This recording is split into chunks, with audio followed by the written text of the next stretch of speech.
He went out from there. He came into his own country, and his disciples followed him.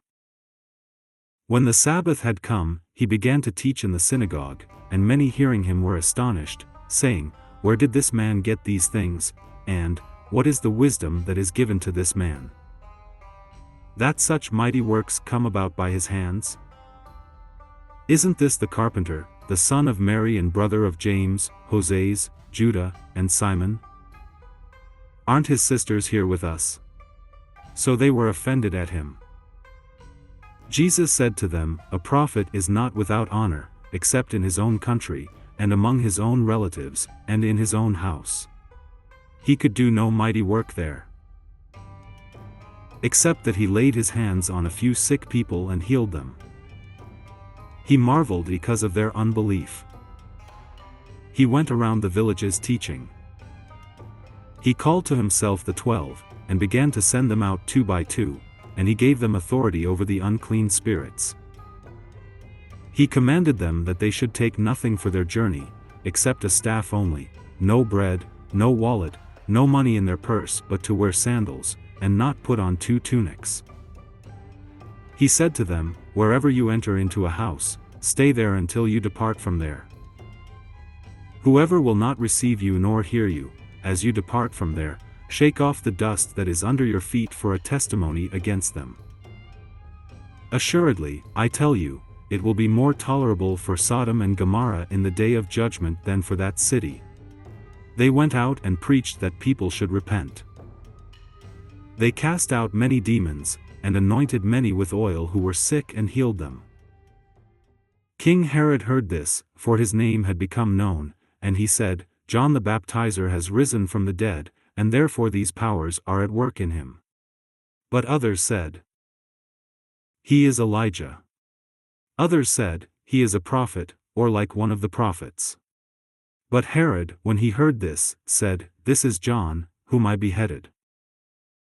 He has risen from the dead." For Herod himself had sent out and arrested John and bound him in prison for the sake of Herodias, his brother Philip's wife, for he had married her. For John had said to Herod, "It is not lawful for you to have your brother's wife." Herodias set herself against him and desired to kill him, but she couldn't, for Herod feared John, knowing that he was a righteous and holy man, and kept him safe. When he heard him, he did many things, and he heard him gladly. Then a convenient day came when Herod on his birthday made a supper for his nobles, the high officers, and the chief men of Galilee. When the daughter of Herodias herself came in and danced, she pleased Herod and those sitting with him. The king said to the young lady, "Ask me whatever you want, and I will give it to you."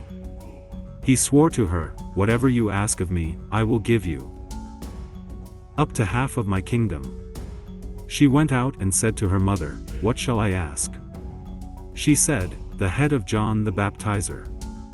She came in immediately with haste to the king and requested, "I want you to give me right now the head of John the Baptizer on a platter." The king was exceedingly sorry, but for the sake of his oaths and of his dinner guests, he didn't wish to refuse her. Immediately the king sent out a soldier of his guard and commanded to bring John's head, and he went and beheaded him in the prison, and brought his head on a platter, and gave it to the young lady. And the young lady gave it to her mother. When his disciples heard this, they came and took up his corpse and laid it in a tomb. The apostles gathered themselves together to Jesus, and they told him all things, whatever they had done, and whatever they had taught. He said to them, "Come away into a deserted place, and rest a while." For there were many coming and going, and they had no leisure so much as to eat. They went away in the boat to a deserted place by themselves. They saw them going, and many recognized him and ran there on foot from all the cities. They arrived before them and came together to him. Jesus came out, saw a great multitude, and he had compassion on them because they were like sheep without a shepherd, and he began to teach them many things. When it was late in the day, his disciples came to him and said, "This place is deserted, and it is late in the day. Send them away, that they may go into the surrounding country and villages and buy themselves bread, for they have nothing to eat. But he answered them, "You give them something to eat." They asked him, "Shall we go and buy 200 denarii worth of bread and give them something to eat?" He said to them, "How many loaves do you have? Go see." When they knew, they said, 5, and 2 fish. He commanded them that everyone should sit down in groups on the green grass. They sat down in ranks, by hundreds and by 50s. He took the 5 loaves and the 2 fish, and looking up to heaven, he blessed and broke the loaves, and he gave to his disciples to set before them, and he divided the 2 fish among them all. They all ate and were filled. They took up 12 baskets full of broken pieces and also of the fish. Those who ate the loaves were 5,000 men. Immediately he made his disciples get into the boat and go ahead to the other side, to Bethsaida, while he himself sent the multitude away.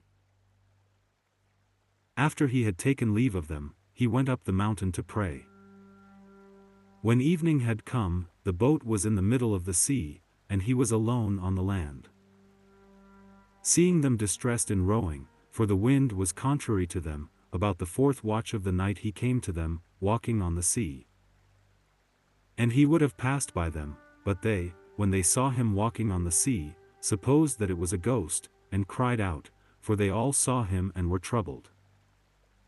But he immediately spoke with them and said to them, "Cheer up. It is I. Don't be afraid."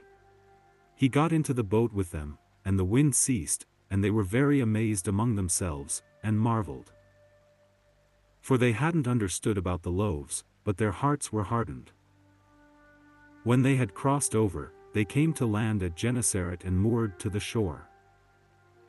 When they had come out of the boat, immediately the people recognized him, and ran around that whole region, and began to bring those who were sick on their mats to where they heard he was. Wherever he entered into villages, or into cities, or into the country, they laid the sick in the marketplaces and begged him that they might just touch the fringe of his garment. And as many as touched him were made well.